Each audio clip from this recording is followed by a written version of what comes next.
Hello everyone and welcome to Cromwell Hospital's latest online health talk on knee osteoarthritis.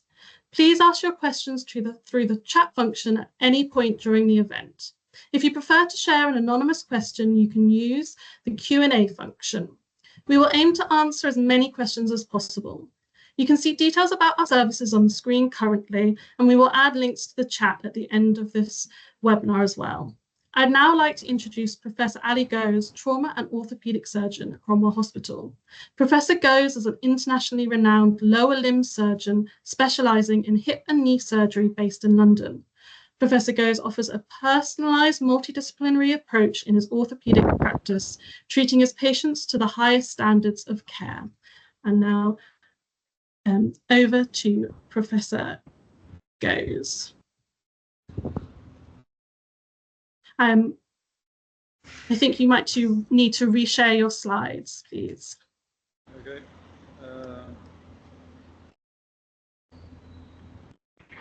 Can you see my slides okay?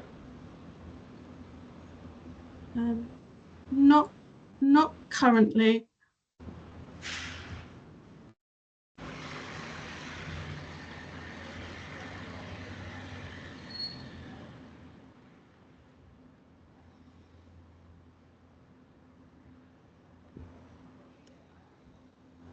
Yes, and we have them ready. Thank you. Okay, great. Thank you very much, Harriet, for the lovely and very kind introduction.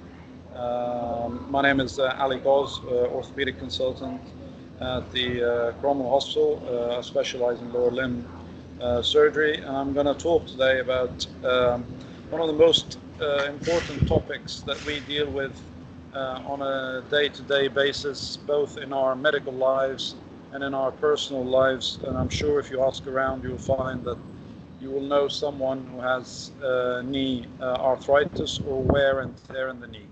I'll keep my presentation as non-medical as possible to try and keep it as simple as possible, even when going through the statistical part. Feel free to ask me any questions at the end, and I'm happy to answer any queries or concerns or questions regarding the presentation. Thanks for the Cromwell Hospital for organizing this lovely meeting to the public and to the relevant stakeholders. So we all know that osteoarthritis, or wear and tear in the knee, is a large burden. There are quite a high number worldwide. It affects the quality of life.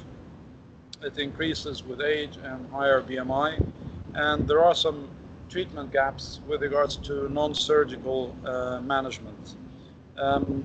The epidemiology shows that there's about 300 million worldwide affected with increasing age, and that number goes up as the population grows bigger and also grows older. It usually affects people above the age of 70. There are certain risk factors that are associated with it, mainly increasing age, increased high BMI, previous trauma, certain genetics, and certain genders. Women are more affected than males in general. The general pathophysiology, or in simple terms, what happens when knee arthritis develops is that there's loss of cartilage, generally speaking, with homeostasis, or the general condition of the cartilage itself. The bone itself becomes hard, sclerotic, and there's some excess bone formation, and there's quite a lot of inflammation in the knee, and hence the swelling and the generalized pain that patients get. Stages, there are several classifications for knee osteoarthritis, but the simplest classification is this classification, which is based on mainly the degree of joint narrowing and cartilage loss. And there are 4 grades in this system, which is grade 1, where there are some minor changes. You will see a normal X-ray. Symptoms are not very common, and this is common in people who are asymptomatic in general. In stage 2, you get some mild narrowing of the joint space, and there's some new bone formation. In stage 3, there's clear evidence of narrowing of the joint space, some associated symptoms such as creaking joints, and also findings of cartilage erosion. And then stage 4 is the most advanced stage, where you get bone-on-bone arthritis. There's no joint space anymore almost, and there's chronic pain, pain at night, pain at rest, and there is significant loss of cartilage in those cases. The signs and symptoms of knee osteoarthritis, usually it's pain related to activity, and can be associated with stiffness in the morning, or when you sit down for a meal, for example, you will get stiffness, especially if you sit down for prolonged periods of time, or if you're resting and then get up, and it can last for anything less than 30 minutes, and once you get going, it gets slightly better. There's associated joint swelling, range of motion can be reduced, and the functional impairment, and you start to get muscle weakness because of disuse, and your muscles get weaker and deconditioned. You have difficulty with squatting, doing lunges, squats, stairs, and there are some associated findings with increasing joint line tenderness or pain along palpation of the joint, and also some enlargements of the joint with osteophyte formation or new bone formation. So generally speaking, and this is a simple overview of the management, you can divide it into non-surgical, pharmacological, and surgical interventions. And usually we tailor the management according to the patient, according to their age, lifestyle severity, and findings, etc. Generally speaking, the lifestyle modification involves weight loss if the BMI is high. Even a small percentage of weight loss does help in reducing pain and reduces significant load on both knees and also other joints that can be affected. A low-impact exercise therapy or physiotherapy can help to reduce pain around the knee by strengthening the soft tissue envelope around the knee, mainly the quadriceps and hamstrings, and offloading the knee itself. The pharmacological options are the medications, and they all have side effects more or less, and they all have risks associated with their use, and hence the oral medication cannot be taken for a long period of time, even with the new COX-2 inhibitors. And then the surgical interventions, which involve osteotomies in young people, where we realign the knee, partial knee replacements, and when arthritis is limited to one compartment, or total knee replacement when the arthritis is established throughout the knee itself. Part of the pharmacological treatment is the arthrosomide injections. The diagnosis is usually based on the level of arthritis, but generally speaking, X-rays are usually the common initial investigation in general practice, and then MRI scan is reserved to detect more complex cases or to early detection of arthritis. Ultrasound is useful in detecting swellings, tendinopathies, and it's not as useful and as diagnostic as MRI scan. But if the patient has advanced osteoarthritis, weight-bearing X-ray of the knee, and skyline view will be more than enough rather than obtaining an MRI scan. So this is just an overview of the management of arthritis. And I'm sure most of you are familiar with the management. The reason why I present this today is there's been a new type of development which has been now established with its use with published research and backing also from the British Orthopaedic Association and the British Knee Society, which is part of the pharmacological treatment, which is called arthrosomide. Arthrosomide is a single injection, non-biodegradable polyacrylamide gel, injected inside the knee. It's CE marked, approved in Europe and the UK. It basically increases the joint viscoelasticity. It gets absorbed inside the lining of the joint and acts like to a certain degree like a healthy synovial lining. There have been several studies now, including the IDA study, the ROSA, DAISY, and there's an NHS study that's also been done, as well as my own study, which I've just presented at the International World Congress of Orthopedics in Stockholm, presenting an independent study away from the industry. So how does it act? It's a single injection. It basically goes inside the joint, lines the joint itself, reduces inflammation and reduces the inflammatory response, provides analgesia by desensitizing for making the pain receptors just go to sleep by reducing inflammation. And it also stabilizes the fluid inside the knee. That's in simple terms. If anyone wants to know more about the ins and outs and in depth, I'm more than happy to answer that. The biological mechanism is as highlighted to reduce inflammation, improve the lining of the joint, stabilize the fluid, and provide pain reduction without the need for medication. Arthrosomide is not designed to be used in severe osteoarthritis, and there's a reason for that. It is only designed to be used mainly in mild to moderate osteoarthritis, because it needs to be able to bond to the lining of the joint. So it needs a stable joint environment that will be able to absorb the fluid. It needs some residual cartilage that will act as a cushion. It has limited anti-inflammatory in its efficacy, so it's more effective in the mild, moderate cases, and it doesn't have any regenerative effect. So this is part of the non-biological treatments. There are biological treatments and non-biological treatments, and this is one of them. So you can eliminate this, its use in severe osteoarthritis. Severe osteoarthritis, these patients, generally speaking, need surgical treatment. And in severe osteoarthritis, there is bone on bone, so there is no cartilage anymore, there's no cushioning, there is no fluid anymore, and therefore the hydrogel cannot integrate or distribute the fluid around. There's no synovial lining.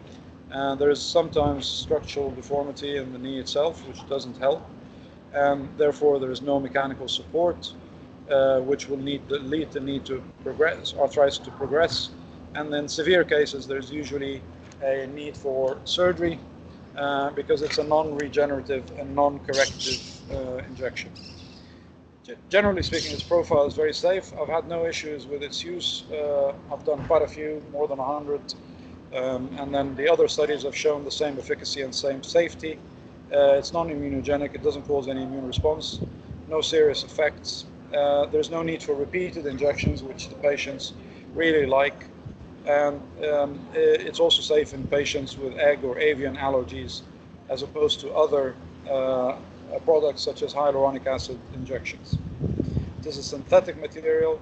The material itself gets very slowly absorbed. I looked at my own results and used the pain score as the main marker of improvement, which is the WOMAC score. It's a score that is made out of 24 questions in general, which gives a score with a high score being a bad score and towards 96, and a lower score being a good score in outcome. We looked at the preoperative baseline results, 1 month, 3 months, 6 months, and 1 year. And we assess pain relief and improvement in joint function and symptom control. There's quite a few studies, as I said, that have been published, and they're all supported by good statistical methods, mainly the IDA study, the DAISY study, and the ROSA study. And they all confirmed, and as you can see on the chart, this is a pain score chart showing the outcome or efficacy of arthrosomide, especially in the first 4 weeks, where the pain goes down significantly, and then it continues to go down slowly over the first year. There's a slight ebb afterwards, and it can last anything from 3 to 4 years, based on one of the studies. But I tell my patients that studies have now published from 1 to 3 years efficacy. So in my own design, I studied the patients who are under 70. So patients under the end 70 reported close to 80% improvement in pain and reduction in their symptoms. Usually, specifically at the 12 months mark, between the 6 and the 12 months mark, you see where they see the best outcome or the score. So these are the previous studies, and not to bore you, all of them were done on patients having a single injection with the same method, antibiotic cover, under ultrasound guidance, and they all produced more or less same results. Mainly, if you look at the IDA study, it looks from 6 months to 5 years, ROSA of 1 year, and DAISY study I think it was 12 months to 3 years overall. So the indications, so when do we use this? This is my the pyramid that I use of the indication for use of this single injection. In cases of, as I said, mild to moderate arthritis where the joint space is still preserved, in cases where you want to avoid surgery but in a suitable patient where conservative treatment has failed, such as painkillers, physiotherapy, with no sufficient pain relief, and if they've had a long case of pain without any improvement in symptoms, as long as the joint space is still preserved. So we analyzed the study, we analyzed the pain score, and we looked at the positive factors and the efficacy using the WOMAC score. The application criteria were, as I said, knee pain and stiffness. We looked at their symptoms, demographics, and the findings. Looked at the long-term pain relief, and used in the cases where previous injections, as long as they were done 3 months in advance, or surgery not preferred. And we looked at the efficacy for 12 months duration. The purpose of the study was to evaluate the 1-year clinical outcomes. All patients have had the injections under image guidance, and that's a prerequisite for the injection. You can either use ultrasound, which is preferable, or X-ray. All patients have to be given antibiotics at the time of the injection, because it is considered to be more or less an implant. We give antibiotics at the time of the injection. Imaging was obtained. All patients were given the antibiotic cover. All knee injections were done under ultrasound guidance with theater, sedation, and that's for pain management. And the same protocol was used, 62 female, 38 male patients. We looked at the sample size, generally speaking, a reasonable sample size. We looked at the WOMAC score baseline. And then if you look at the most important outcome here, you look at the outcome at 1 year. If you look at the baseline score, a high score indicating a poor knee function at 1 year, 24 out of 100. That's the most important outcome that we looked at. We looked at the symptoms. A lot of the patients had bilateral, some of them had unilateral. We looked at the diagnosis. Most common was obviously bilateral knee osteoarthritis, followed by unilateral, and then there were some other associated findings, as you can see. So the population was, generally speaking, not skewed that much by the diversity of the clinical indications. And then the follow-up was reasonable. The initial review, preoperative score measured, then 1 month, and then 3 months, and then 6 months, and then 1 year. And you can see clearly that the score actually improves, improvement being a lower score rather than a higher score, especially at 1 year after the injection. So the baseline WOMAC, this is a graph to show the baseline WOMAC and the 1 year WOMAC score, showing the significant improvement overall, which was statistically significant. This was assessed over the follow-up intervals over the year with a similar graph, as you can see, to the other graphs that you saw earlier. Across the age groups, it seems to do reasonably well, especially in the, I would say the plus 60, but also the 50 to 60. Generally speaking, they do reasonably well overall in the majority of cases over the age groups, especially in the under 70s, in my experience. Comparing our study to the other studies, we seem to sit in the middle.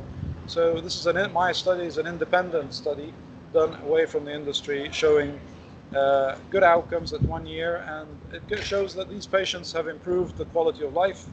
And this is a very important outcome for these patients. They're very, very happy to at least get some form of pain relief. And bear in mind here, the pain relief is with a single injection without the need for surgery. Most of the studies have good results, and our study fits with that. It's just below the IDA study, but above the Daisy and Rosa study. So in conclusion, the study does show that this single injection is very helpful in reducing pain in a suitable patient. I tell my patients not a magic cure. I specifically select the patients according to the criteria that I've highlighted, and I tell them it will offer you some pain relief. up to 1 year, sometimes longer, but more or less the guarantee is up to 1 year. The study itself that I've done, the correlation coefficient was there was no relationship between the baseline and the improvement, but it was statistically significant in general in the end, and that means that it is a reasonable study. This reinforces the point that this is a major development in the non-surgical treatment of arthritis. I do them myself, and my gold standard is to do them with antibiotic cover in theater, with ultrasound guidance under antibiotic cover, and with some pain relief, either with sedation or local anesthesia. I do not inject anything with the arthrosomide, and certainly I do not put any steroids in that. And it's with good patient consent, good sterility, and training, proper training with this, with the industry support, you can get good outcomes as long as you monitor. I haven't had any adverse effects in my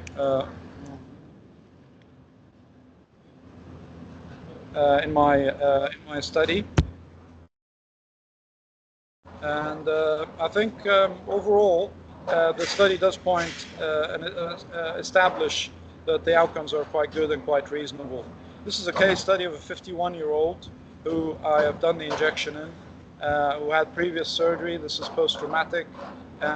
He had the same knee pathology and the same findings, and he was very grateful with good pain relief in general. It is effective, and it is a good following that, the patients can have physiotherapy. They need to be monitored, and the outcome needs to be looked at very closely and very carefully. So in summary, this is a brief overview of how we manage arthritis in general. And it also establishes a new development, which is the single polyacrylamide injection, which is well tolerated with no side effects, mainly in the younger age population who have mild to moderate osteoarthritis with good, reasonable long-term effects. And this is a picture of us at the Cromwell Hospital having achieved the number 100. And as I said, as a quote, the purpose of research is not just to publish, but it is also to change lives. Very much. Thank you so much for sharing your insights on knee osteoarthritis. I think now we have a chance to ask you some questions, if that's okay. Absolutely.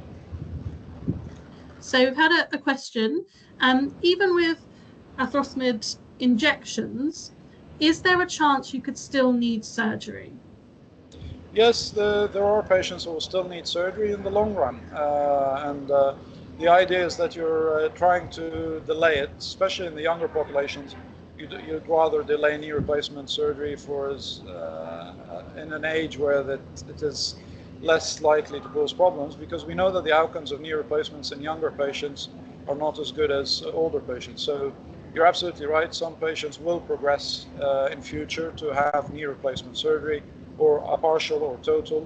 I don't think osteotomies, I haven't seen patients having osteotomies after arthrosomide injection. Amazing. So we have another question on the injections. How quickly can I get back to doing activities after the injections? Very good question. I didn't highlight this, but it's in the protocol that we send to the patients. We recommend at least 3 weeks of avoiding any contact sports. You can go about your normal life, day-to-day activities, but no sports for 3 weeks to allow the injection to bond. Thank you. I can see someone has their hand up. We're only taking questions via the chat or Q&A function, so if you can pop those in there, please. We've had a question, someone asking, I have severe arthritis. Does PRP help, PRP or stem replacements? Would you recommend that as a treatment? These are the biological treatments. The PRP, there's no evidence that it does help in severe osteoarthritis specifically. It does help in some cases of mild arthritis, although the evidence is debatable, and there's no strong evidence to support PRP in general in the management of osteoarthritis. It is supported in tendinopathies and other pathologies. Stem cell therapy, again, the evidence is considered by the British Orthopaedic Association as experimental. If you go to their website, they clearly state it is experimental, and the outcomes are unknown. I wouldn't recommend its use in severe osteoarthritis again. It's more in use for regeneration in certain cases, tailored according to the problem or the pathology. Thank you. We've got a quite specific question. Someone is asking, after intense gardening, spending hours on my knees, is it possible that exacerbated my osteoarthritis? I am 67 and overweight. So, sorry, just the first part again of the question. After intense gardening, spending many hours on this person's knees, they're asking if they've made their osteoarthritis worse. If there's intense starving, I didn't get the first part, sorry. Intense kneeling, spending time on their knees. My apologies. Yes, kneeling is unfortunately not recommended in the presence of arthritis. Kneeling does have an effect in general on knees, especially on the patellofemoral joint. It's ideally to be avoided if you have wear and tear in the knee, because it will aggravate the problem. Thank you. And a link question. How important is weight and diet to osteoarthritis in the knees? So both of them are very important, more so the weight than the diet. Generally speaking, the higher the BMI, the higher the incidence of osteoarthritis. There are certain diets that are also known to cause inflammation in the body, and these are also to be avoided. They're the ones that have refined sugar, fast food, generally speaking. By eating more natural foods and avoiding complex food agents and additives, etc., these are all non-inflammatory. Avoiding an inflammatory diet also helps in reducing symptoms of osteoarthritis. But weight is a very important issue. Even a small reduction as small as 5% makes a huge difference to arthritis and pain in general. Thank you. We have a couple of arthrosmid questions. So someone has said they've spoken to various knee experts in Germany. No one has heard of the injections before, and they're asking why that might be. I think it's because it's a new injection. I would urge the people who don't know about it to have a look online. You'll find that there's lots of material published about it now, with an extensive number of clinics offering it throughout London and the UK, and it's growing very quickly. I think people at the beginning with any treatment, some people can be a bit skeptical, and some people may have not heard of it, but it's there, and the injection is on the BOA website. If you Google BOA arthrostomy, you will find that it is on there, which is a strong statement to say that it is recognized as a treatment offered for knee osteoarthritis specifically. By the way, it's only licensed for use in knees. Thank you. Someone had a question asking if the treatment was available on the NHS. It's still not available on the NHS. It's only available currently mainly in the private sector. There's been a study that was done in one of the centres up in the North Midlands, and it showed the outcomes were quite good. So I think it's going to be hopefully rolled out in the future, but I think it's a matter of cost issues because it is an expensive injection. Thank you. Someone has asked, could you have another injection after the preliminary one, i.e. after 3 years? So can you have repeat injections? Absolutely, you can have an injection for 1 year, not 3 years. You can we can safely repeat the injection after 1 year, but we don't have to repeat it unless the symptoms do recur. Thank you. Someone has asked a more general question. They are 54 and they've had the recommendation to have both of their knees replaced quite soon. They've asked if cortisone injections would be a good treatment option. So it depends on the severity of the arthritis. If the arthritis is severe, then cortisone injections will not help in any way. There will only be very short temporary relief for maybe 1 or 2 weeks at the most. If it's severe, if it's mild to moderate arthritis, they will offer some pain relief for about 6 weeks to 3 months. But there's very strong evidence to suggest now that although steroids do help initially, but they actually accelerate the rate of arthritis. Thank you. It's a question from one of the attendees saying they think they probably have severe osteoarthritis with RA, 2 torn meniscuses, a ruptured Baker's cyst, and they're just asking what they should do, what your advice would be for sort of next steps. What should they do?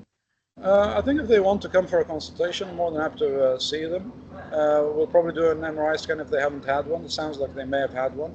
We will look at the joint space. A Baker's cyst is not a contraindication to having the injection. Sometimes we have to aspirate the Baker's cyst at the same time, which patients do love because it makes the symptoms go away. It's not based on the findings. And as I said in my presentation, if the arthritis is up to moderate and not bone on bone, then they might be suitable for having an arthrostomide injection. Thank you. Someone said they have mild knee osteoarthritis and have asked, should they have the arthrostomide injection as soon as possible or leave it until the OA is impacting their activity more severely? Well, very good question. I would assess, the patient will be assessed. We will do the score with them and we will assess their function. And based on that, I'll be able to decide using the Oxford knee score. If their Oxford knee score is not good, then I would do the injection without hesitation. If the Oxford knee score shows that the joint function is reasonable, then I would not do the injection, I would delay it. And I would try other remedies. And they need to have exhausted the conservative options, such as physiotherapy to strengthen the knee, and then after that we can reassess it. And how long does it take to have the injections? And do you expect people to be in any kind of discomfort after having them? The injections don't take 10 minutes, 15 minutes. It's nothing, it's a 6 ml injection with some local and a bit of sedation, but we have to give antibiotics. Some people do them in clinic. We're giving oral antibiotic, which is the recommendation now, rather than giving IV antibiotics, and this is perfectly acceptable. So the whole process, I would say, will take less than an hour. Thank you. What are your views on partial knee replacement, specifically medial? A partial knee replacement specifically, what was the last thing, sorry? Medial. Oh, medial. Yeah, no, they're quite good as long as they're done in the right circumstances. The outcomes are better than total knee replacements as long as the arthritis is limited to half the knee, which is the medial side, and the ligaments are all intact, and there's no huge deformity. Then the outcomes are quite good, and there's good evidence that they survive for a very long time without any problems, and patients are generally happier with them. And someone has asked, how effective are knee braces for OA? Knee braces help by offloading about 20 to 30% of the weight off the compartment in question. So they are relatively useful, but they're cumbersome. And they can be very difficult to apply. They slip, and if your thigh is of the wrong shape or it's not fitting properly, they will not do the function that they're aimed for. They're useful adjuncts, and they are useful especially in people who do manual labor jobs or sports such as skiing, etc. But they're not as successful as people might think. They are useful as an adjunct and helpful in certain cases, especially at work. Thank you. So this is quite a specific question about someone's circumstances. So they're saying they live in a 4th floor flat with no lift and 44 steps up. They have medium osteoarthritis in both knees, and they're asking if you would recommend them to consider moving home. They're recently diagnosed and they're 67 years old. I would recommend that they move home. That's as simple as that, because they need to be in a bungalow or a flat with a lift or a ground floor flat. Thank you. A simple answer to that one. And someone has asked if you have osteoarthritis, would you recommend physiotherapy as well as using a bike and or yoga? As long as you can tolerate all three, they're all very useful. Each one works in different ways. The bike will strengthen the quads. Yoga will strengthen, improve flexibility and strengthen your core muscles. And the third, I think, what was the third one? Was it 2 or 3? Yes, there was bike and yoga as specific activities, and then working with a physiotherapist. And working with a physiotherapist, working with a physiotherapist is recommended initially, but not long term. Just to show you the exercises. And I would say that if you do the exercises, you have to, after you stop physiotherapy, you have to continue doing them regularly, because once you stop, the symptoms will come back. I think we've almost done all the questions. So we have another one asking, and I think a new one's just popped on as well. What can I do to maintain mobility and independence as the condition progresses? Okay, very good question. Maintain a good weight, lower your BMI if it's high.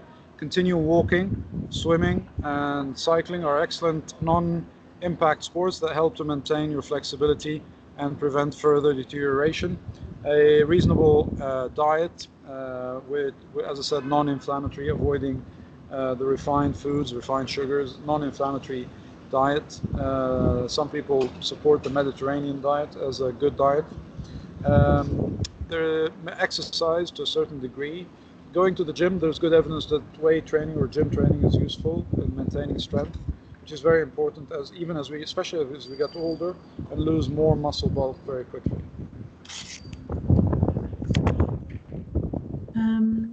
Okay, there's a couple more flurry of questions coming in. My doctor has advised me not to swim as I can only do breaststroke, which is apparently bad for the knees. Would you agree with that statement? It's a myth. It used to be that breaststroke is not recommended. I would say for patients who like swimming, they can try. If it hurts, then don't do it. And you can do a paddle swim or just kicking with the legs, or you can just use your upper body to swim in the pool. I would say try first, and if you're able to tolerate it, then there's no contraindication to swimming. Thank you. And another new question being asked, are the studies involved in robotic surgery for knees positive? This is still, the jury is still out.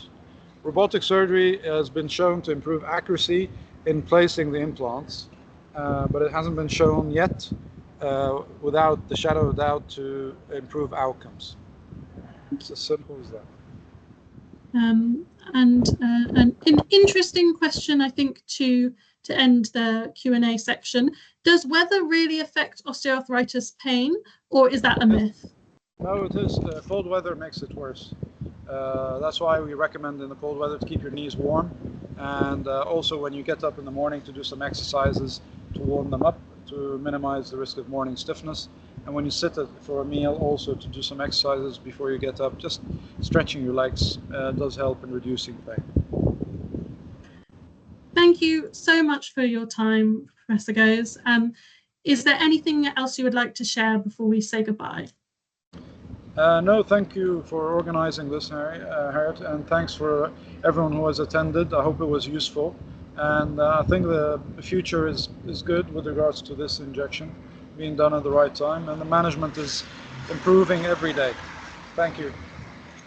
Thank you so much, everyone, for joining. There's some information in the chat if you'd like more information to learn more about the injections and Cromwell Hospital, and of course Professor Ghoz. And I will also put some information up on the screen. But thank you all very much for your time this evening. Thank you. Thank you.